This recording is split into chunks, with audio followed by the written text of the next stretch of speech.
Hello and welcome back to another edition of the GNAT TV News Project In Depth. I'm Andrew McKeever, the news director here at GNAT TV. It's my pleasure to be with you today and also to have with us here in the studio Mr. Bill Basic, who is the Director of Pupil Services at the Battenkill Valley Supervisory Union, which serves the towns of Arlington and Sandgate. Previously, he was the Special Education Administrator at the Manchester Elementary Middle School and has worked in the field of special education for the past 22 years. He's here today to tell us a little bit about how special education works in Vermont, and also to kind of touch up a little bit to kind of get things started about how this plays into the meeting that took place at Burr & Burton on December 12th, when the folks from the State Board of Education came to town and wanted to have a public hearing or hear public comment about some proposed rule changes they were making, which sparked some controversy, as many of you know. A lot of the rules seem to be, or potentially could have the effect of limiting school choice among independent schools in the area, and also public schools. And kind of here to clarify a bit of that, as well as talk to us a little bit about how special education works in general. Bill, these new rules that apparently were being pushed by the State Board of Education, what exactly would they do when it comes to special ed? I mean, what would change if they were adapted as is tomorrow? Well, if you're talking specifically about Burr & Burton Academy, absolutely nothing. Burr & Burton Academy does a fine job with special ed children right now. I know Mary Diaz, the Director of Special Education there. She is a person of high integrity who really cares about children and does a good job. So I'm not really sure. I was a little confused myself when we were at the meeting and people speaking. I'm not sure how that was even an issue. That would not be a problem for Burr & Burton Academy to follow at all. What about for the other independent schools in the area? Well, I think that's a good point. And as we go through our conversation today, I think we have to kind of understand what BBA is and what the rest of the independent schools are in the state of Vermont.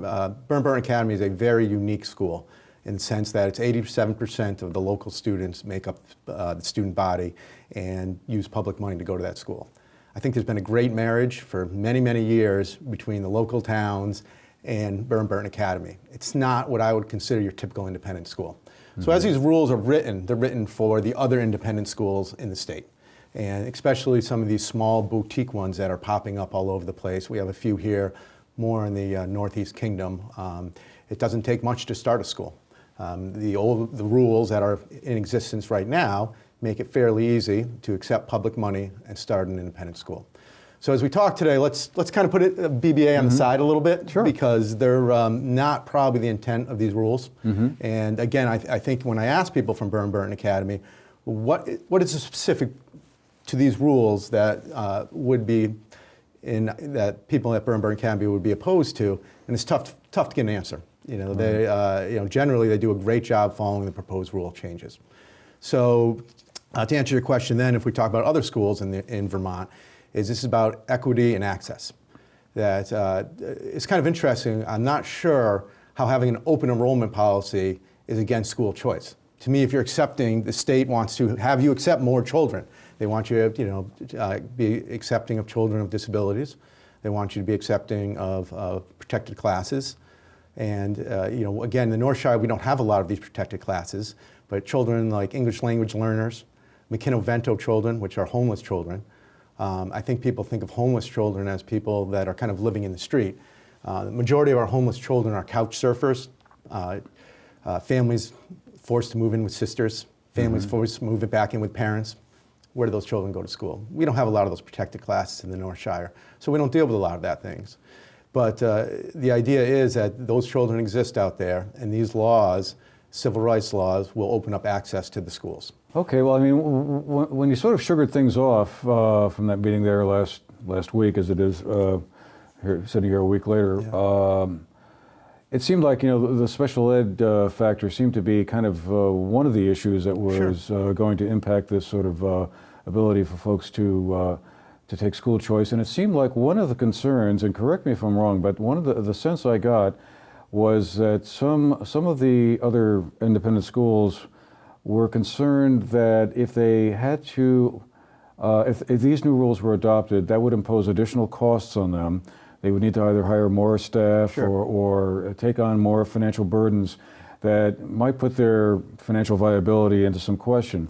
And that was kind of the source of their concern. Therefore, school choice would be limited because Right. they might not exist. But aren't independent schools reimbursed for special ed services if a special ed student is placed there? It's not like my understanding anyway was that they were reimbursed for that. Is that not the case? It is the case if they go through the certification process. So, in my opinion, if a local independent school is not accepting special ed children, it's a conscious decision and it's part of their mission statement not to accept special ed children. And I would say that that's something that many private schools in the nation do. If you were to go to a Connecticut private school, they do not accept special ed children. Many of them don't accept children, who have very high scores because they can pick and choose their students. So if you are not certified for special education, and we have a few of those, 4 of those within our North Shire region here, and you accept public monies, that is going against the 14th Amendment, and it is tricky. If you do want to, if you are certified for special ed, there is no cost to the school. If I opened a independent school tomorrow, the local supervisory union pays the full cost of special ed students, period. So again, let's say we open the Bill Basic School of Drafting.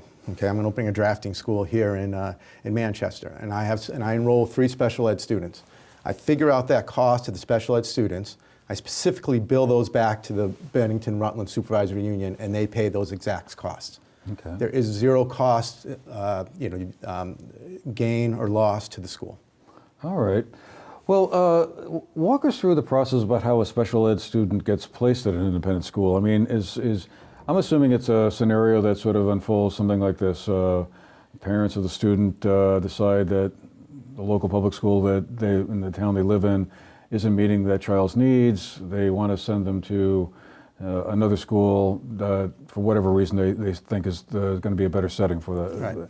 So what happens then? Do the parents go to the school and meet with the school principal or head of school, and a conversation takes place about whether or not that's the appropriate setting? Is that roughly how the process Well, happens? again, outside of, again, not using BBA as our example, because we've already gone through that, Yeah.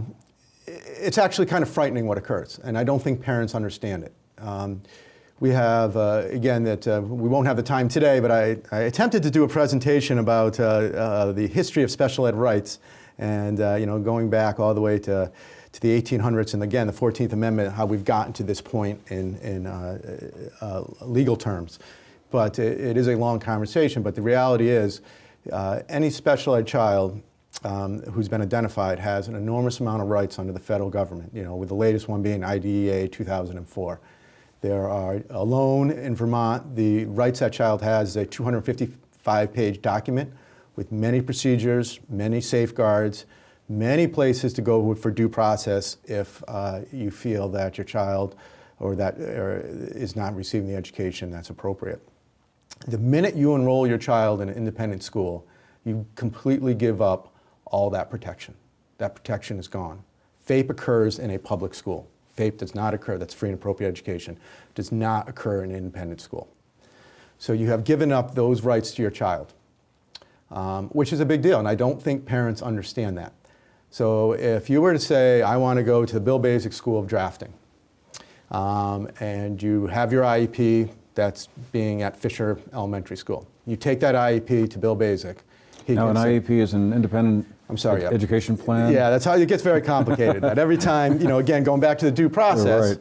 a IEP team, once a child has a disability, is determined to Right. have a disability, we have an individual education plan. It's written. It's a written document, a very legal document, and it's a contract, if you will, Right. between the school system and the student, not the parent. Right. The school system and the student saying, Right. here's what we are going to do.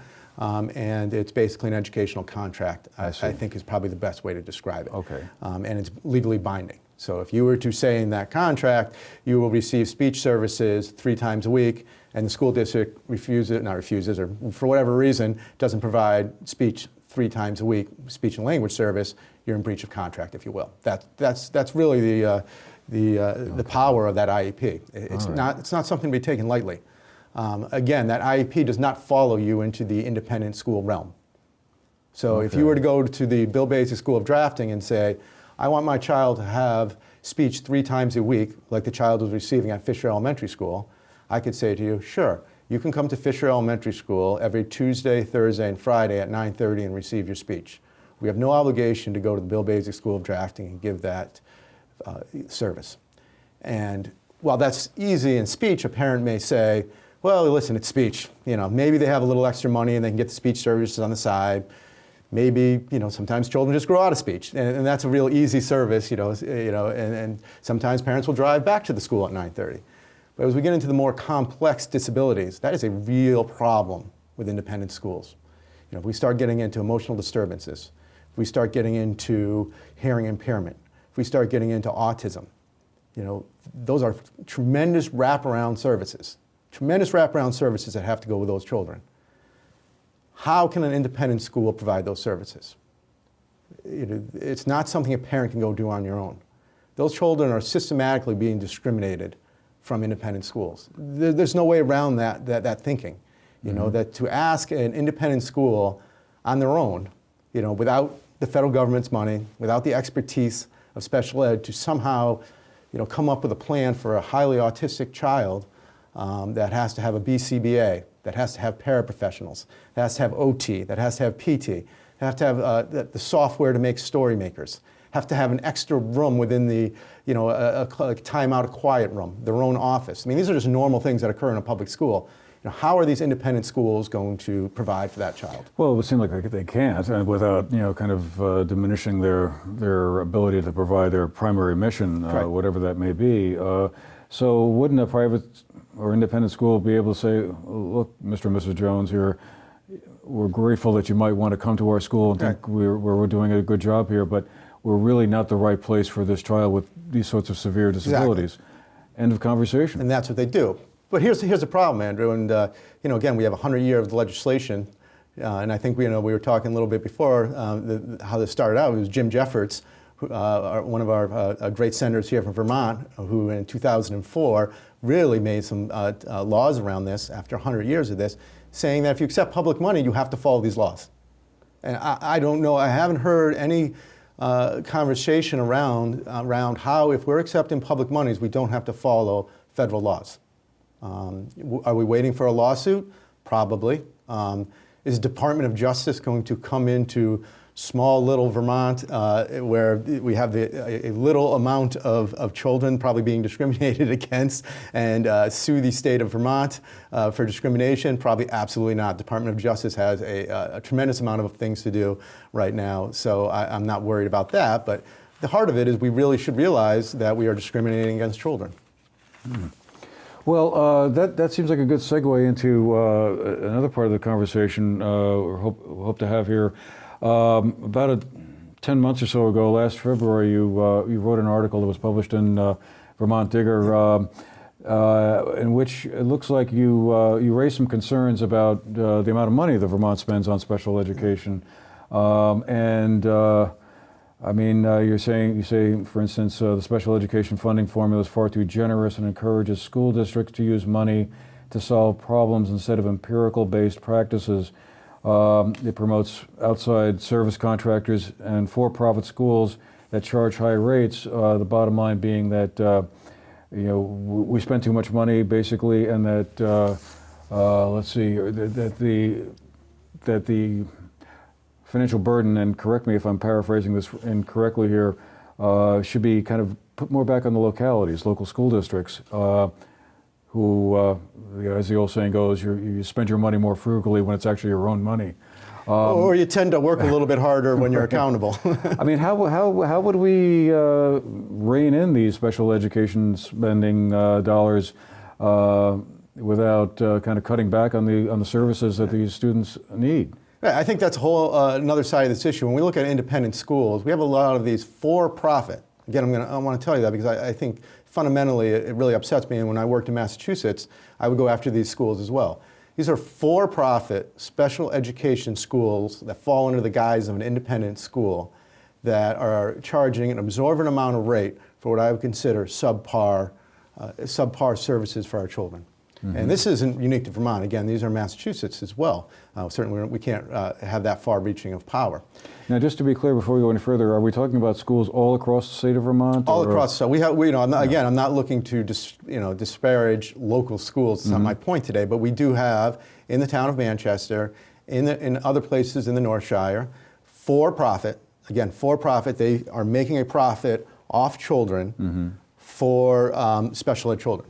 There's probably another conversation we could have. What's wrong with being a for-profit school? I mean, isn't that kind of how they would stay in business? I mean, again, yeah, I'm coming from a public service school, and to me, that if you want to open a business, let's open. I would do it tomorrow if we want to take the burdens off the public schools and have a fair playing ground. Let's go for it. I mean, I think that would be awesome. In some sense, but you can't have two systems. You can't have a system in a public school where you have to have these rules, again, 100 years worth of rules you have to follow, and then a system in a three-person school out in the woods where you can do what you want and charge hundreds of thousands of dollars for a student. So I think you're really, again, this would be another show, but, right, yeah. very deep and complicated topic. Right. So, but to get back to your original question is about the funding formula. I don't think people understand how special ed is funded in Vermont and why I think that needs to change. And again, this is not to pick on our independent schools today. Our public schools don't do a very good job with special ed. I think one of the things that we heard at the meeting on December 12th, it's frustration with special ed in general. I heard, it's not just at that meeting, but parents in general saying the public school wasn't serving my child either. So the independent school is doing a better job, and there's probably some truth in that. I think that depending on your public school in Vermont, that we struggle. And again, there are other states that do it better than us, and there's other states that do it worse than us. However, I think the problem with our funding formula in Vermont is that it's far too generous. So right off the bat, when we have special ed spending, the state, you, myself, it's funny we say the state, it's all of us, it's our taxpayers' money. We all pay taxes to the state, property tax to the state, and it's given back to us. So we as a people, we reimburse 50% on the dollar right off the bat. So if I'm buying a pencil, and we keep this type of accounting, if I'm buying a pencil for a regular ed student in this school, I pay $1 for that pencil. If in my local budget, if I buy a pencil for a special ed child, I pay 50 cents. So, does that encourage spending? I don't know. Unfortunately, it does get worse. So once you hit a threshold, the reimbursement goes up to 90%. So I'm paying 10 cents for that pencil now. So if a child, you spend over $55,000 on a child, which really is not that difficult. I know that sounds like a lot for an education, but when you're talking about a typical child in a classroom now, I think is running, we say around 14 or 15. I would probably say it's higher when you start putting in some of those costs. So to get up over $55,000 is not a lot of money. A paraprofessional now with health benefits and everything generally costs around $40,000. That we figure in salary, benefits, Social Security, and such. So you're looking at around $40,000 plus your $15,000 enrollment. So just a child with a paraprofessional now, which is very common, is at about that $55,000 threshold. Anything past that $55,000 threshold, and I'm using rounded numbers here, you generally receive a 90% reimbursement. So if I have a child as a director that's over $55,000, money doesn't matter to me anymore. So I can look for the most expensive private school. I can look for one-on-one transportation. I can look for any computer software. I don't do this because as director, I really try to build program stuff. But you can just generally throw money at a problem. Just throw money at a problem, and it doesn't force you to create and come up with really good programming. When I was in Massachusetts, we had a much different funding formula Essentially, the state did reimburse at a much lower rate, and they reimbursed the year after. So your pain was felt. You did not get that money for a year. It's a different type of reimbursement. And so when we had, we were much better at developing good local programming within the schools, working together with local communities, running, if you will, special ed collaboratives with all the schools, coming up with really creative programming and getting the children back into the public school system. This idea that there's this great system out there for special ed children, special ed only children, is a complete fallacy. Well, aren't most special education students these days mainstreamed? I think was the jargon from a few years ago. I don't hear that term used as much anymore. But isn't the idea to have them integrated into the regular classrooms as much as possible, and only in certain more extreme cases, shall we say, would they be kind of not in a regular classroom? Yeah, I mean, again, the bulk of your students are mainstreamed, but again, I'm going to step back from the business side of it.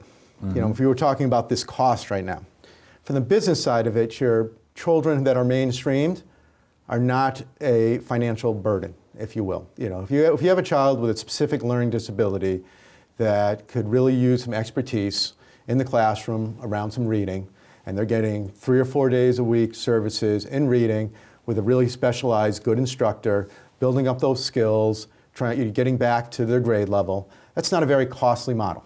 That's not one that keeps a special ed director up at night saying, "Okay, we have to catch that child up on reading." Right. They have a specific learning disability in reading. Generally, we can build pretty decent models and cost factors, knowing that we are going to have a certain percentage of children that have specific learning disabilities in math and reading. I mean, those are something that are very common. Things like ADHD, for under other health impairments. Those are very common things that we can build good systems fairly easy at a very efficient cost. Again, going back to the question about my article, the Reigning in Special Education cost, there's a whole different type of child where we can get into the $300,000 or $400,000 range very quickly.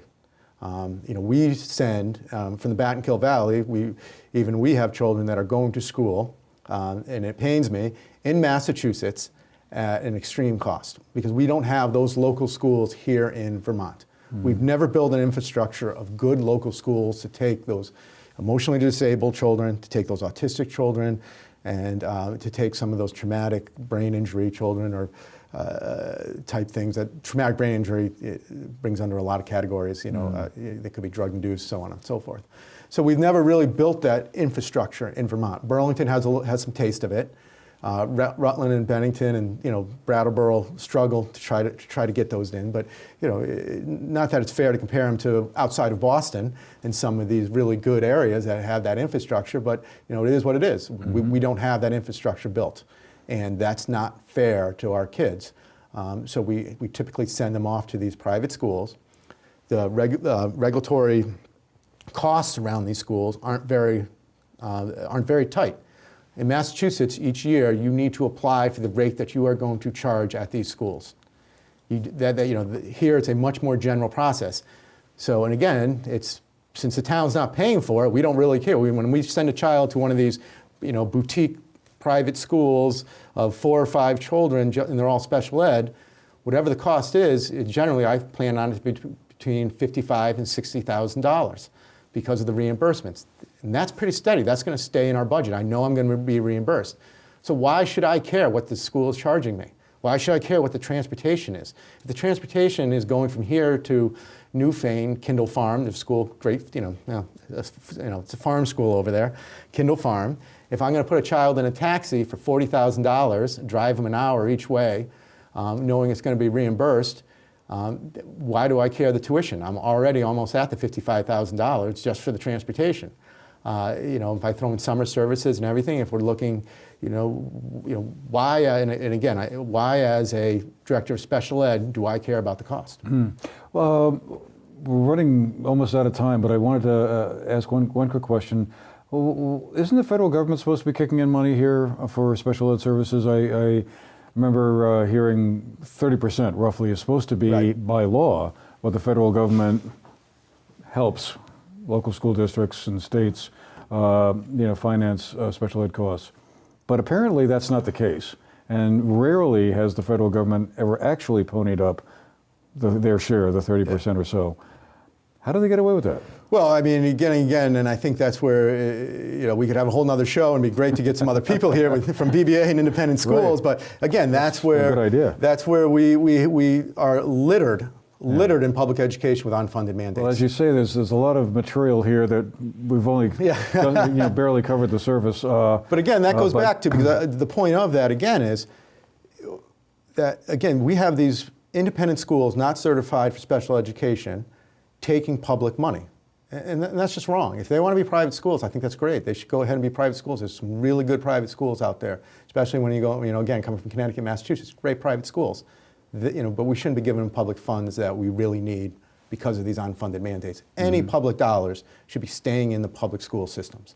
The presentation you alluded to a little while ago, is that something you may have a chance to do? I guess I'm really disappointed, Andrew. When I first, not getting too much into, the feel in the area, but people are very angry about this.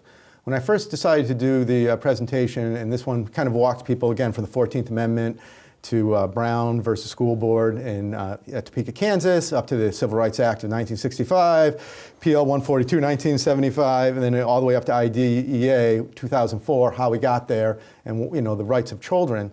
The pushback I got was frightening. I was disappointed with some of the people in the town, saying that I was against school choice and this and that. And this has nothing to do with this. This is fundamentally the right things to do from children. And I think, which is nice, this is going to come out at the national level. If we look at, we won't have to kind of wrestle with it here in our town. Donald Trump's new Secretary of Education appointee, not sure if it's going to go through yet at this point or not. Betsy DeVos. Betsy DeVos is, or Betsy DeVos. I think it's Betsy DeVos. My pronunciation's terrible.